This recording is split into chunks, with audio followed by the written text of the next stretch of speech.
So thank you very much. Welcome to this panel that we're going to start off the two-day event here. And we're going to talk about the innovation imperative. So we're going to reflect a little bit on what we heard from macro. We're going to try to put that in the context of how can innovation help of all those different outcomes. How can tech innovation drive towards the most positive outcomes we can see? And I have a large and illustrious panel. We have people here in the room. We have people dialing in or phoning in or videoing in from France. And I'll just get into it. So welcome to the panel. Thank you very much for coming here. And I'll start with you, Jonathan. Yes.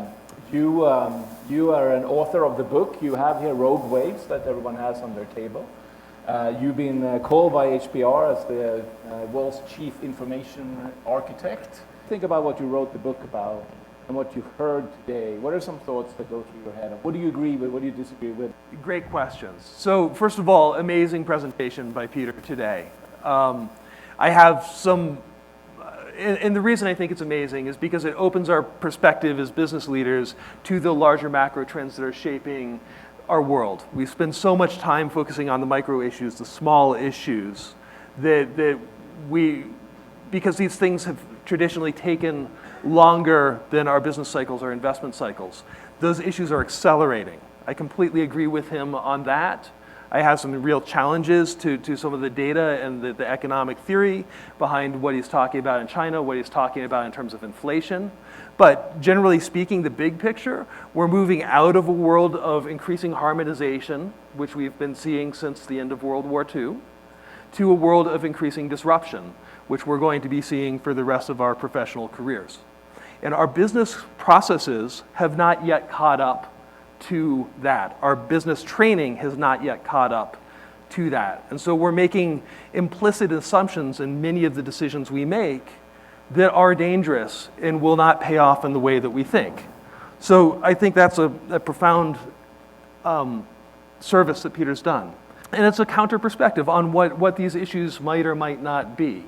As business innovators, as someone who deals in platform innovation, most of what I do has to be more granular than what Peter talks about. It's what does this mean for my company in this location in 2026? Not what does this mean in the world overall. So it's, while things may be true up here, they may not be true down there. The book Rogue Waves is based on this concept that in the deep ocean, you can see 100-foot tall walls of water pop up almost out of nowhere in just seconds, and they can sink even the largest ships. I think the same kinds of things can happen in business. I think the same kinds of things can happen in life when the types of trends that Peter was talking about collide in unexpected ways. I don't know if you noticed COVID or a land war in Europe or inflation, for instance, in your businesses. These are going to become much more common, much more frequent. And it's going to change the way that we think about innovation, from how do we get the most growth from this product, how do we get the most growth from this thing in the shortest timeline, to how do we take advantage of these disruptions instead of ignoring that they will exist? How do we, instead of being lucky, like most of us have been over the last couple of years, make that luck strategic? When we were at HP, Stu, he was the supply chain lead at HP, we made a whole number of decisions, small decisions about how we would shape our supply chain, how we would digitize our workforce, how we would shift our digital go-to-market strategy, so that if not just a pandemic, but any range of disruptions happened, we would not just be hit on our backs by them. We could grow through them. We could take advantage of them while our competitors were taking on water. And that's exactly what happened in the face of COVID. So what I'm suggesting is that you don't have to be lucky by chance. You can be lucky on purpose. And even in this increasingly disruptive world, you can architect your future. Oh, thank you. And Stu, perfect setup for you. I mean, you are here representing semis at your new job at Intel as the transformation lead, and also you have another new title you can tell us about. And this HP connection was actually by chance, but it's a perfect setup. So in addition to taking credit for what Johnson just said, when you heard the presentation, particularly on the semi side, right, what are some thoughts? What seems to resonate? What do you agree, disagree with? And how can you make sure that the semi side comes out a little bit more rosy? If you look at generative AI as an example, the amount of compute power necessary to do generative AI, and even a limited amount, is the equivalent of three or four factories by the end of this decade. So I'm not worried about the semiconductor business. I think that business is going to be $1 trillion business over the next several years. We are worried about the resiliency of the supply chain. And what was talked about was the supply chain does have certain dependencies. There's a cluster in Germany, there's a cluster in Japan, there's a cluster in the United States, but very little of the semiconductor production equipment require elements from China. So, we're busy making investments around the world, putting up these factories. We had an announcement yesterday in Europe where the European government decided to put $10 billion into our facility there. The Polish government decided to put another $4.5 billion in an assembly test site. So I think we've seen, and governments have seen, that semiconductors are, the oil of this industry, of many industries. So, we're moving as fast as we can to make supply chains resilient. Now, back to what Jonathan was saying. At HP, I think, there's this old quote from Louis Pasteur that says, "Chance favors the prepared mind." And I think what we had to do was just focus on the basics, just the plumbing, the data structures, the ERP, the public policy statement, just basic stuff. But I think we did a decent job of strengthening the basics of the company, and then when change hit, we were a lot more resilient and able to move faster as a result of those things. Fantastic. And you mentioned oil, so perfect transition to Andrea here from representing Shell Ventures. And you put money from the oil business into AI, robotics, etc. When you hear that and what you see earlier, and you saw the energy balance, etc., what goes through your mind? What do you agree with, disagree with, and Sure, there's so much I can talk about. First of all, I thought the presentation before us was great. I would have to say that for me the main message is the world is becoming more and more disengaged, right? People are more either left or right, and I think that doesn't help at all, right? The idea is that we have all these massive problems like you mentioned, Jonathan, right? The problems are the same all over the world, right? Climate change doesn't affect just the US or Europe or India, right? It affects all of us. And the problem is when this happens, is actually those poor countries that take the hardest hits. So how can we work together? If you look at COVID, for example, right? You had the first world countries that came up with the vaccines. And you vaccinate all your citizens, but you're not going to get rid of COVID unless the whole world is vaccinated. And I think with technology, with climate change, all these problems are the same thing. You cannot just focus it in one geography. It needs to be everywhere. So when it comes to oil, the challenge that we face, right, is that the world needs energy. There's no question about that. We couldn't be here without energy, without fossil fuels. Now, the question is, how do we make sure that we provide energy for a growing population in a world that is requesting this to be more sustainable, right? And again, to the point that was made by Peter, how do we ensure that, because I think it's more of like a psychological thing, right? People say, oh, wind and solar, it sounds great because the wind blows and the sun shines, but they're not reliable, they don't provide enough energy density, and they're not the right solution for everything, right? They might be good for certain things, but not for others. They might work great in Texas, or where you have lots of sun and wind, but they might not work really well in other places. So again, you have to think about a solution that is global, that will help the whole world. With EVs, right, I'm on the same kind of trend as Peter. People think, oh yeah, I'm going to buy an EV and I'm, carbon neutral. Well, where are you charging your EV? Where's that energy coming from? And what about that battery after 10 years that you have to dispose of, and all those rare earth materials that you're using to build that battery? Where are they coming from, right? So you're actually, when you look at the supply chain from beginning to end of an EV, the carbon footprint is not that different from a diesel truck. So it's looking at all these things and figuring out how can we help make this transition equitable so that we are all in it together. That is not just about the first world countries. That is about, you can't tell you know, the third world countries that are just now starting to produce fossil fuels. Well, we made billions of dollars from it, but you can't because the environment won't take it. So it's definitely a huge dilemma. And I think that we need to be more collaborative, and we need to think about how we make this so that it's not just a US issue or a European issue, but more like a world issue.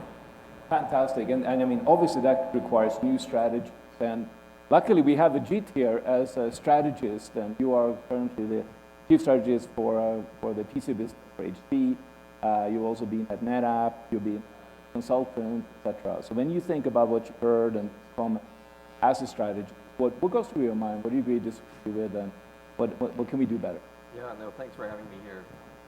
There's so much I can touch upon, not just in this panel, but what Peter said earlier. I'll pick up on one thing, which is around equity around the world, and specifically around digital equity. And that's a growing concern. If you see some of the demographics, it's going to become a bigger concern. So at HP, in terms of innovation and digital equity, we have to change our mindset around not just focusing on just the product, but it's also about what else is needed to promote that digital equity. And it's not just product price point, but it's also connectivity. If you can't connect to the internet, it doesn't do you much good. But also around content and learning. So we have actually established free tools that teach entrepreneurship. There's educational content that marries the products that we provide, but also partnerships locally with local providers around connectivity. The three come together. And so it's really forced us to think beyond just the product, as we have maybe focused on traditionally, to focus on more of the value chain across the board beyond the product. Fabulous. And moving now to Paris, France. Faraz, can you hear us? Hear you loud and clear. Excellent. So Faraz, welcome. You're here wearing many hats, right? So you're the former Chief Data Officer for Verizon. You are now the Chief Digital Transformation Leader at AWS, but you're also an advisor to the board of aerospace companies like Airbus, and that's why you're obviously the role of data and the role of aerospace as well. What goes through your mind? Tell us some thoughts. Well, first of all, thank you for having me. It's a pleasure, and apologies couldn't be there in person. A lot of flight schedules got mixed up, so I'm here in Paris at the Paris Air Show, and one of the biggest questions that we're trying to answer here, which I think Andrea and a lot of panelists talked about, was just sustainable aviation. And I think the leading on to the conversation from Peter on the keynote, which by the way was extremely exciting, I was literally sitting on the top of my bed here, thinking whether I should sell my stocks or buy more. I'm not sure. But I think the big takeaway, at least as a technologist, is we're at a pretty interesting inflection point. A lot of conversations on innovation are typically why something wouldn't happen. So, healthcare, for example, specialists are saying, well, it's a really regulated industry in the US, so this will never happen. And that's why the industry sort of goes as a status quo. But what technology has allowed us to do, especially thanks to generative AI, which has been a huge hype curve, but it's really opened up, I would say, a lot of non-technologists to the possibilities of AI. Now the question sort of is changing to what would need to happen to make use cases possible. And so when we talk about large macroeconomic situations, large macroeconomic problems, I mean, still, some of the fundamental problems, at least in developing countries, is basic access to hygiene.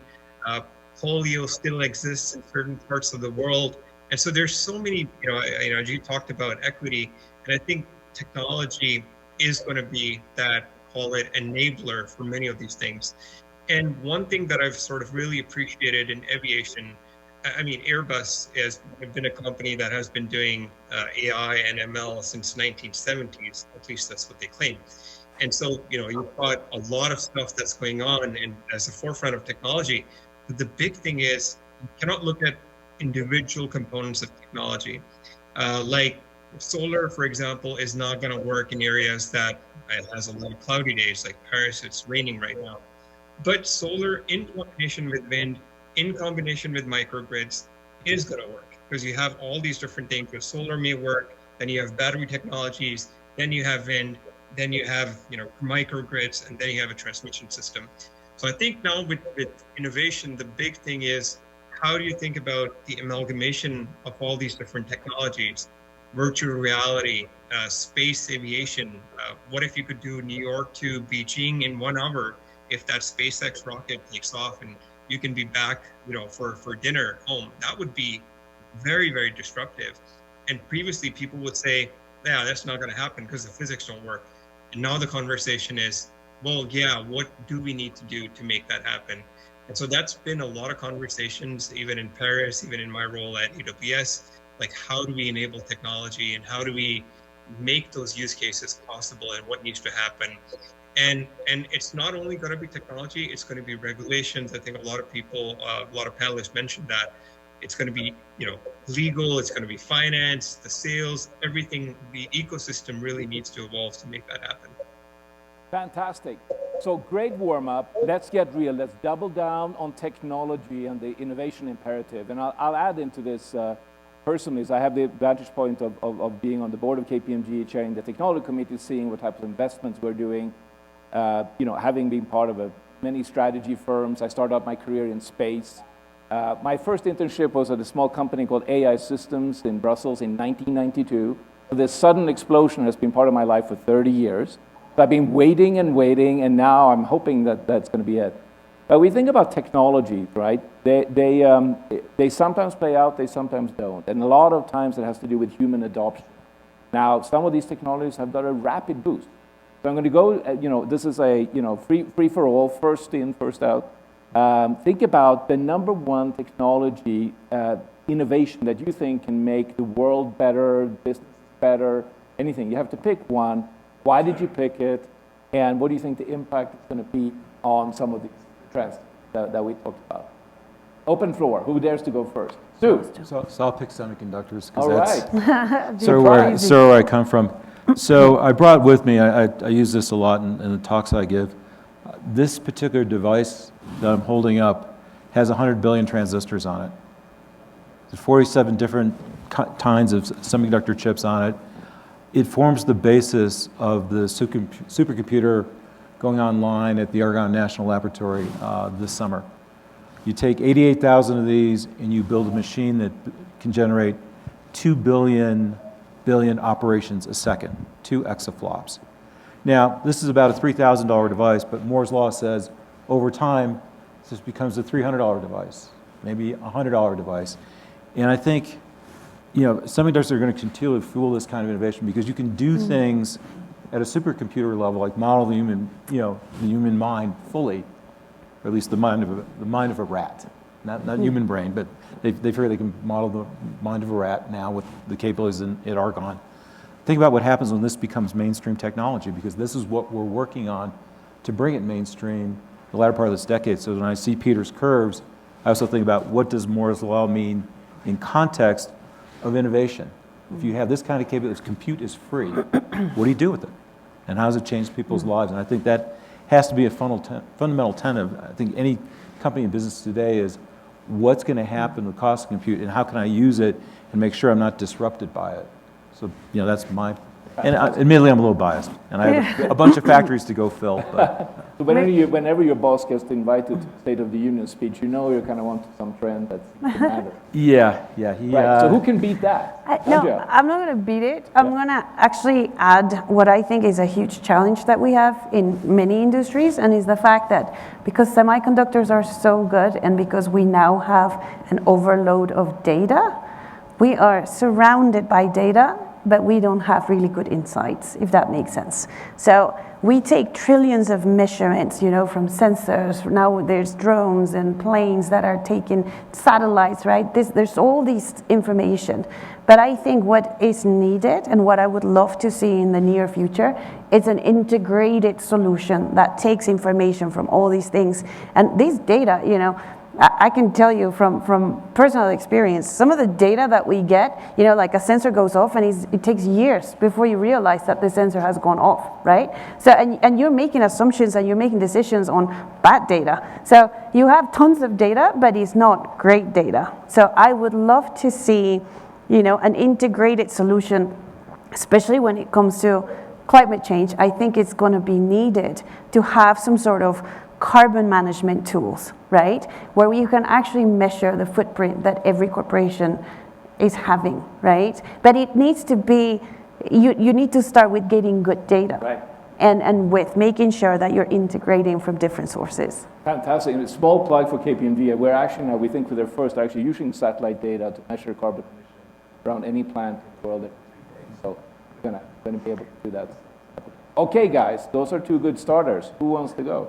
What really interests me is the explosion of 3D data that we're seeing. Today, it's all disaggregated and it's very hard to make it work together.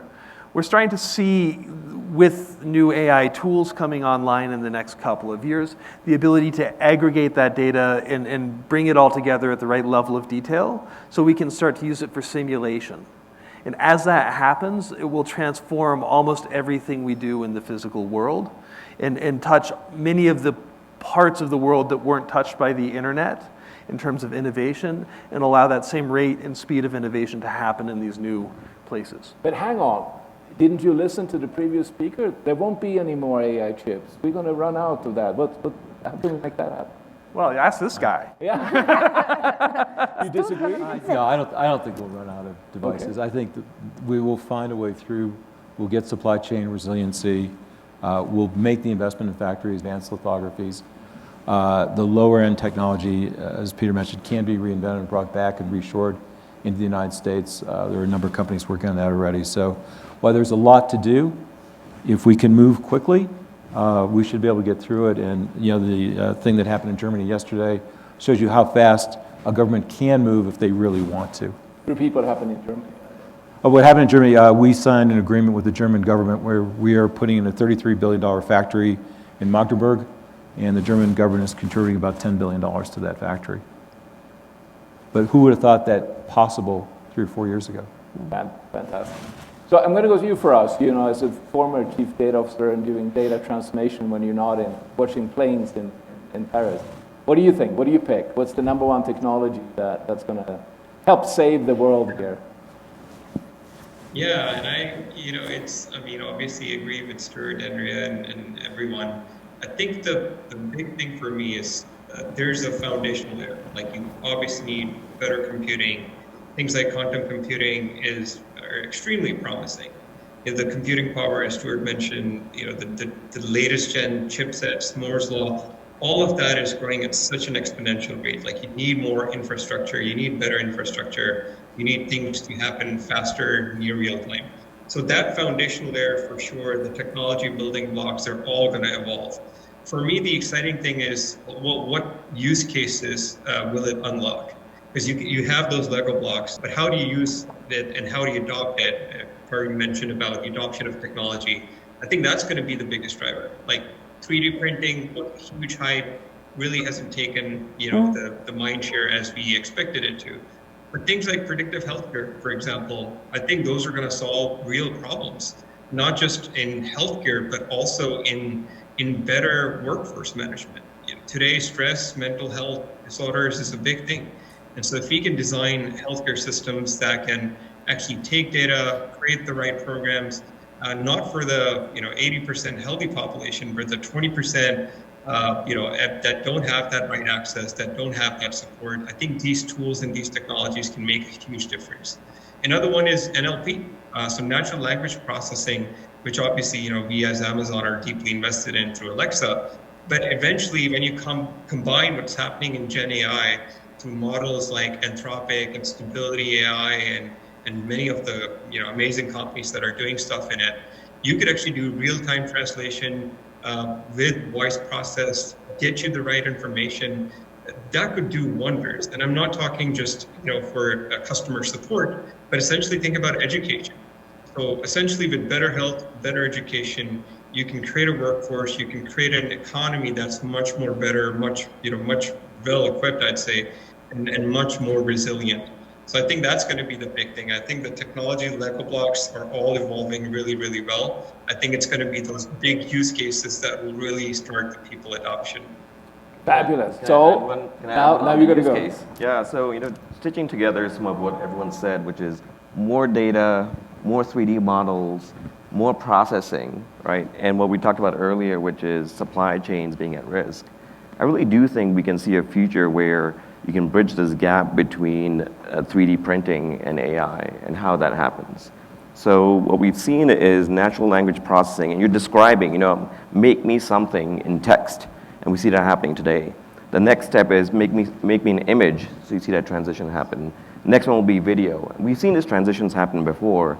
I think the next one after that will be 3D. And so to Faraz's point, we haven't seen 3D take off yet, but I think that gap is being bridged right now. There's more data available about the world around us. There's immense processing capability that's around us. And now through NLP and some of the innovations that we're seeing in natural language processing, people can start to describe, and the skill level needed to make those things happen is just collapsing massively. I was working with my 8-year-old on their homework, and I had them do their research manually, like go and search for things and find the answers.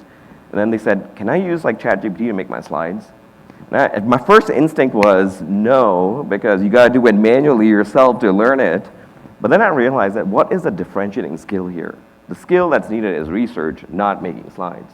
And so I certainly see that tools like ChatGPT can enhance learning, but also collapse the need for skill needed to make things happen.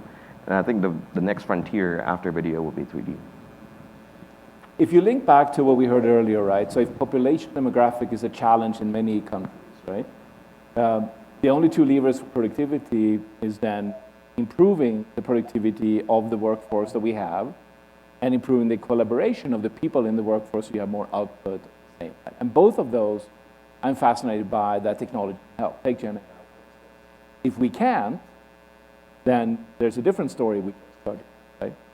And I'll throw one idea in there. When it comes to, you talked about data. So let me challenge the data question, right? There are two types of data. There's data that's in the internet that's already been, all the large language models already know it. And then there's all the data that everyone in the audience, the companies are hiding still in their on-prem, silos, if you will. And for good reason. And some of that will move into the cloud, not all of it, and not all of it ever.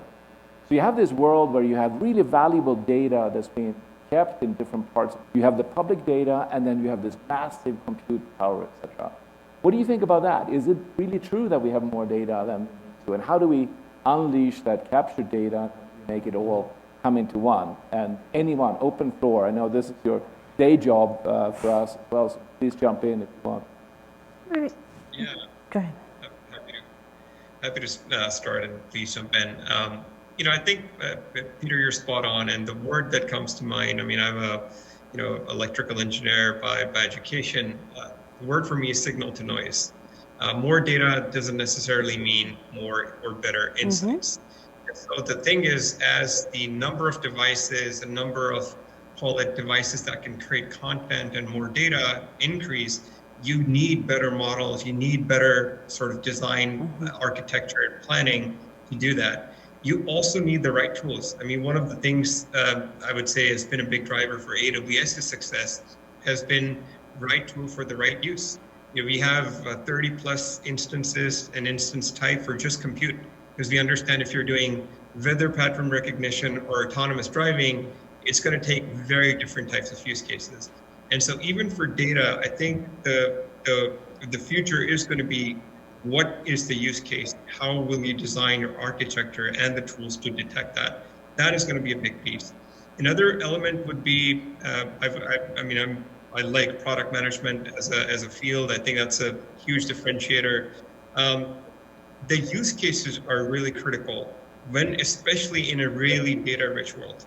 And so I think, with data, that's going to be another big thing where it's going to be so much data, getting the right information, designing the right use cases, understanding how the consumers are going to, interact and engage with your products. That's going to be pretty critical. So signal to noise is going to be the big thing. Yeah, I think another one that I'm working on. I chair a subcommittee for the Commerce Department on data interaction among industries, and we're trying to figure out when's the next time where we're going to see supply chain constraints. Mm-hmm. So think about a world where competitors, customers, distributors are all trying to figure out what data can they share, to allow us to all collectively better forecast upturns and downturns for semiconductors, but yet not give data away to brokers who then magnify the price of these components 1,000 times. So we're trying to work our way through, okay, how do we coalesce, how do we anonymize data, how do we share, how do we make sure we're not arbitraged? And it's a tough problem, but it's one we have to solve, because if we're going to plan more effectively for the next big thing that happens, whether it be a flood with critical, that wipes out a factory for a critical component, we need resiliency in the electronics industry. And so we're going to find ways to collaborate among us to share data appropriately and see what benefits we can derive from it. But it's a hairy problem to solve. For sure. Others? I think it comes down in many ways to what you're talking about how do you create marketplaces to share data, to share applications, to share models in a way that doesn't get closed up and you end up with some monolith that owns access to everything. Because none of the people who are building the models or doing the data or anything are going to be willing to participate. So how do we create an open marketplace for this kind of trade, where the data stays secure and you only share what you're supposed to? That's the big problem. Yeah, it's almost like you don't want to lose your competitive advantage, but at the same time, if you don't collaborate, then you can't get any better. So you need those insights from others, and it is a really huge dilemma that I don't think anyone has solved. We have seen it. We have a company that we invested in that does energy management. Yeah. So they look at smart meter data, and they take it from different utilities. But what we're seeing is, people are saying, well, why should I give you my insights on my meter data when you're going to help my competitors? Right? So it's like a chicken and the egg. Is like, well, yeah, but you can do a better job. Right. You can do better hedging. You can get better customer service. So it's like, how do you find a new differentiation when data is not it? Right.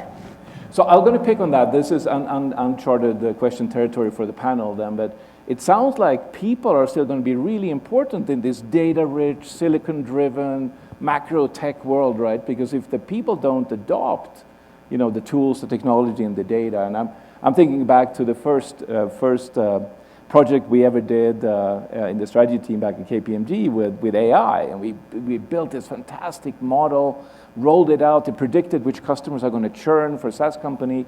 And we fine-tuned it, we took a revenue share on the outcome, right? And sat back and nothing happened. And like, oh my God, the tech is wrong, the data scientists didn't tune it right. So we spent another few weeks tuning. No, it's actually even better. Turns out the call center agents never looked at the screen and didn't call the customers that were signaled red. So you had to put some people next to them for 6 weeks and say, hey, this customer looks going to churn. No, it's not on my personal list here. So I've been fascinated by that. I call it the last mile of AI or Gen AI. If people don't change their behavior based on all these new tools, et cetera, all that productivity gain that we were hoping for may or may not happen. So talk about the people in the loop here, and what can we do to make sure that, obviously the adoption of ChatGPT was faster than anything, right? But not yet at work, and not yet sort of in a secure way. So how important is the person in the loop and the people aspects here? Well, I think you have to have a culture of continuous improvement. Moore's Law forces us to innovate every couple of years. But I think in any company, if you don't benchmark, if you're not pushing ways, and if the management team isn't embracing continuous improvement, you're just not going to be competitive. And if the team doesn't feel that way, doesn't feel that day-to-day pressure of improving every day, then they're going to wind up falling behind. So I think it's a mandate, for personal productivity, that you have to accept this new ethos of using all the tools you possibly can, working and collaborating to get the organization as productive as it can, and that's how you thrive and grow. And without that, things will wither away. Yeah, I think there's two aspects to add to that, right? Education and trust. So the education part, in terms of understanding how to use the new tools that are available and what they can do for you. I mean, to me, like generative AI potentially is like the Excel, that was invented several years ago or many years ago, where it's a skill that everyone will have to know how to have and how to use. So there's an education element to it. But also, I think there's a trust element to it, and that's where you need the human in the loop, where is the first answer coming out correct or it's not. And you need educated folks to then be able to decipher what's the right answer and what's not the right answer, and evolve through it, but also you need to have trust in the system in terms of security of the data, security of the models. I think those will then drive better trust in the output that's coming out of it. Fantastic. So with 4 minutes left, we're going to end with a lightning round here, looking even further out into the future, right? So imagine you're all here 5 years from now, or 5 months, depending on how quickly it goes, but let's say 3 to 5 years, and we're thinking back to this moment where we're going to talk about the future and tech and everything that's going to happen, right? And there will be things that we said, shoot, I wish we had, we had seen that trend. It wasn't really what everyone was talking about, but that really blew up. Maybe Gen AI 3 years ago, right? I'm going to ask the panelists here, what is the one thing that kind of exists today that we will be kicking ourselves on this panel, and you're welcome back, hopefully, in 3 to 5 years and say, what were we so wrong about that it's embarrassing, So I get to go at the outer edge of that 5 years and say we're seeing some breakthrough battery technologies with greater energy density, and that's going to make new things possible that we hadn't imagined before, whether it's long distance travel, self-driving cars, whether it's potentially electric flight taking off to some extent. These are going to be conversations over the next few years that are just mind-blowing and open up entirely new economies. Cool. We note that down. Battery is your bet. Okay. I actually, I'm maybe on a less optimistic note, I worry about security and the ability that nothing will be secure 5 years from now, that every security schema will be crackable by quantum computing. And what do we do in a world that doesn't have security, and how do we behave? Perfect. Security. I got to go with carbon accounting, carbon management. I think the carbon industry is going to be a $1 trillion industry in the next 10 years, whether it's managing, detecting leaks, methane leaks, things like that, accounting for it. That's my bet. Fantastic. Ajit. So I've got two. One is, I think... Of course. Couldn't go with one. With Moore's law, reaching a certain point where you have physics limits and economics limits, I think we'll start to see more specialized systems for the specialized use cases that people would imagine up. So that's one. And the other one, this is more for you, Per, is that I wish we had a capsule that we could capture these ideas and put them in, because 5 years down the road, when you look back, we will say, I wish we captured these ideas in a capsule. They were so brilliant. Faraz, over to you. Now, what's the one thing we're going to kick ourselves with?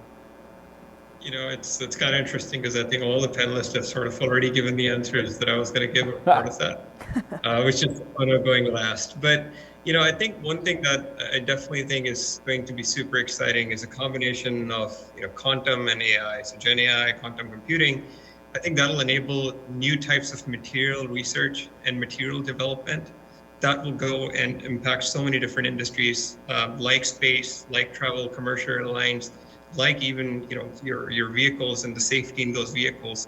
So I think material research and science, and the second is actually genome science and predictive healthcare.